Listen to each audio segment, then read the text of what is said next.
मराठा आंदोलक मनोज जरांगे पाटील आगामी वर्षभरासाठी त्यांचे दौरे थांबवणार आहेत। जरांगे नक्की का थांबवणार आहेत त्यांचे दौरे सांगतो, पण त्याआधी थोडक्यातला नक्की फॉलो करा, कारण अशा प्रकारच्या अपडेट्स आम्ही नेहमीच तुम्हाला देत असतो। मराठा आरक्षणाचा मुद्दा पुन्हा एकदा तापला असून आंदोलक मनोज जरांगे पाटील यांनी एक धक्कादायक आणि मोठा निर्णय जाहीर केला आहे। करमाळ येथे बोलताना त्यांनी हे स्पष्ट केलं की आगामी एका वर्षासाठी ते आपले सर्व राज्यव्यापी दौरे रद्द करत आहेत। या निर्णयामागील मुख्य कारण म्हणजे त्यांना सातत्याने मिळणाऱ्या जीवे मारण्याच्या धमक्या।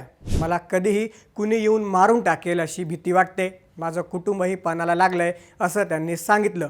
धमक्यांशिवाय दुसरं महत्त्वाचं कारण म्हणजे त्यांचं खालवलेलं आरोग्य। सततच्या उपोषणामुळे त्यांच्या शरीरात त्राण उरलेलं नाही। परिस्थिती इतकी गंभीर आहे की सलाईन लावण्यासाठी शरीरात शिरही सापडत नाहीये। मला आता कार्यक्रमांना लग्नांना बोलवणं बंद करा, मला माझं काम करू द्या अशी विनंती त्यांनी समर्थकांना केली आहे।